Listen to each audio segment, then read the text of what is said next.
Hi, this is Stuart Corrigan from Vanguard Scotland. Tonight we're going to talk about the importance of purpose. And I've chosen this little film theme because I believe that within the next 8 seconds, what I'm going to say is actually quite a dramatic thing to say and potentially can have a massive impact on how you manage and how you can actually transform what goes on within your organisation within a day-to-day basis. And this is it. That purpose within an organisational context drives the behaviour of the people within the organisation. And purpose can be two things. Purpose can be a very overt purpose. So someone will say our purpose is to do the right thing for the customer and nothing else matters. However, purpose can also be very covert in the sense that you may say we must do the right thing for the customer, but actually what you measure may drive a completely different behaviour. Take a call centre, for example. If you measure people on the number of calls that they take every single day, the time that they spend on those calls, and something called wrap-up, which is the time they're taking before they're ready to take the next call, do you think they'll be entirely focused on doing the right thing for the customer? Or do you think they'll be entirely more focused on actually trying to hit the numbers? In other words, their purpose becomes hit my target, not do the right thing for the customer. So, though you might specify a purpose, the actions, the policies, and the measures of management may not actually be coherent with that purpose. However, if you specify and have a clear purpose from the customer's perspective, and your policies, your measures, your processes, your management behaviour are all aligned to that purpose, then you can have excellent, outstanding service, because everything is being driven towards doing the right thing for the customer, and there's never any conflict within the staff as to whether they should serve the measure or serve the customer. And as a result of that, what you can get is really excellent morale, because the higher purpose is actually being served every single day. In other words, people are no longer trying to hit an arbitrary number or doing something which they know is not actually doing any good for anyone. What they're actually trying to do is do the right thing for the customer, and ultimately they gain as well. And as a result, you see, it's a big myth that actually excellent service costs more. Excellent service always costs less. Because if you think about it, when you understand what matters to the customer, and you're only doing what the customer wants, no more and no less, then ultimately your service has to be better, and it has to be actually at a much lower cost. I experienced this the other day while I was travelling through all the bad weather that we've had over the past few days, and I was flying with, let's say, an airline that has a poor reputation for the way that it treats its customers. And as a result, what they did was they put us onto the plane long before the plane could ever have hoped to have taken off. In other words, they needed to de-ice the plane, but the de-icing process, they told us once we were on the plane, because of the amount of other planes that were in the queue, was going to take around 3.5 hours. Well, they had to then serve us tea and coffee and biscuits and snacks and all of the things that they wouldn't have had to do had they got the sequence the other way around. De-ice the plane before they put us on the plane. And this is a tiny cost compared to what it actually did for their brand and their reputation, which was really, from the customer's perspective on that plane, that the airline cared far more about themselves and getting us on the plane so the plane would be ready to go when it suited them, rather than actually making sure that we were comfortable. Now let me give you a really, really concrete example of the importance of purpose. About 7 years ago, I was working for the police as a consultant, and they asked me to take a look at their lost and found department. And I worked with a really fantastic manager, a manager called Adrian Sprott, lovely guy, and really was desperate to get change within his department. And he's given me permission to share this information with you. So Adrian said, look, he said, the problem that I have is simply we've got too much work. I don't seem to have enough resource. We're not hitting our budgets, and in fact I just don't have any more money to be able to deliver the service that I wanted to deliver. And I wonder if that sounds familiar to yourselves as you're watching and listening to this. And I started the way that we would always start in Vanguard, which is I asked the question, okay, what is the purpose of this system from the customer's perspective?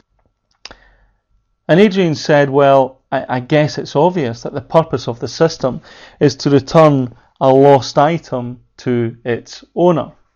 Now, the second thing about purpose is then to be clear on, well, how well does the system achieve its purpose? So, we talked about, did he have measures related to purpose? And Adrian said to me at the time, he said, well, I have measures of how many items we take in, how many items we dispose of overtime, of budgets, of my KPIs, my key performance indicators. He said, but the one thing that I do not have, funnily enough, is the number of times that we actually return an item to its owner.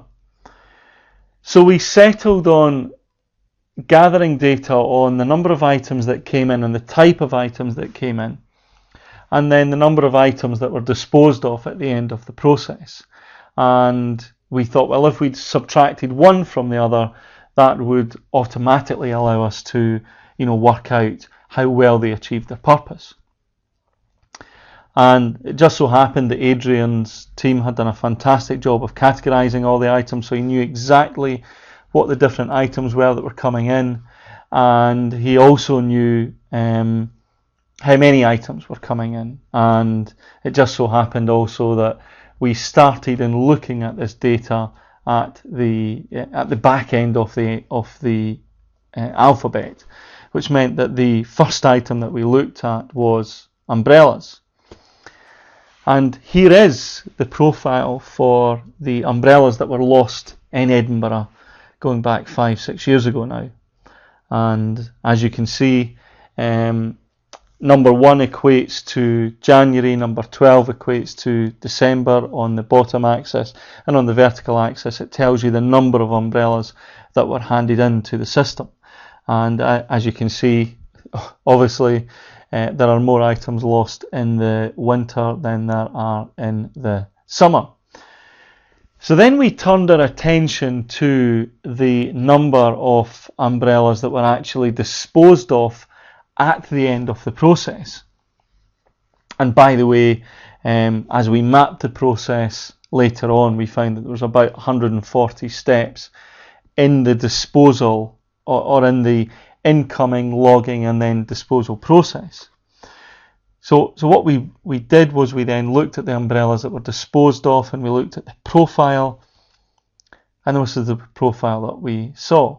Let me just show you that again. This was the number of umbrellas that came in, and this was the number of umbrellas disposed of. And Adrian and I sat and looked at the graph, and he burst out laughing, and he said, it's obvious what's going on here. And when we ran the two graphs together, as you can see, in probably of November in that year, what really was going on in the system was that when someone lost their umbrella, actually they didn't care about it. So it may have been the fact that it was handed in, but the person never actually came in to collect it. And Adrian said, I bet most of our items look like that. And he was true, because 45,000 items a year were handed in, and round about 35 to 36,000 items fitted this particular profile. And the answer was obvious in terms of how to improve this system. And the answer was obvious in terms of what the purpose of the system had become, because Adrian said, it's obvious, Stuart. He said, our purpose has become to log and store and dispose of items. And as such, no one questions that that's the right thing to do.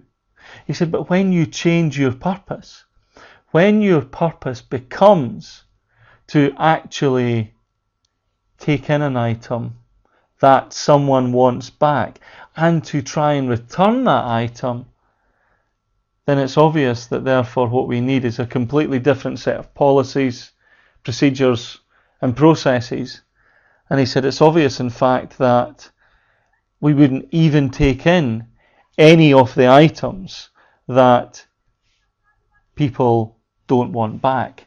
And therefore what that means is that for items such as wallets and mobile phones and keys and things that people really care about, we can then do a dramatically better job at improving the service and obviously lowering the costs.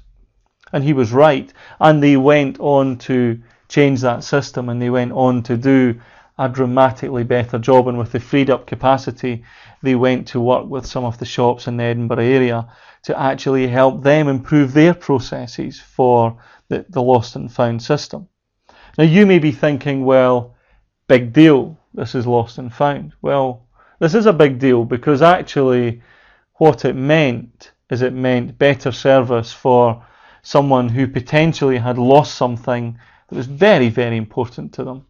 It meant a much better work environment for the people who worked within this service, and it meant the whole system could run at much, much lower costs.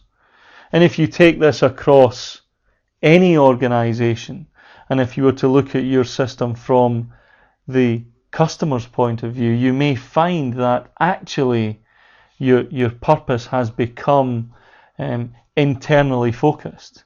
And as a result, what it means is you're not really doing the optimum job for the customer, and as such your costs are higher and your service is much lower than they need to be.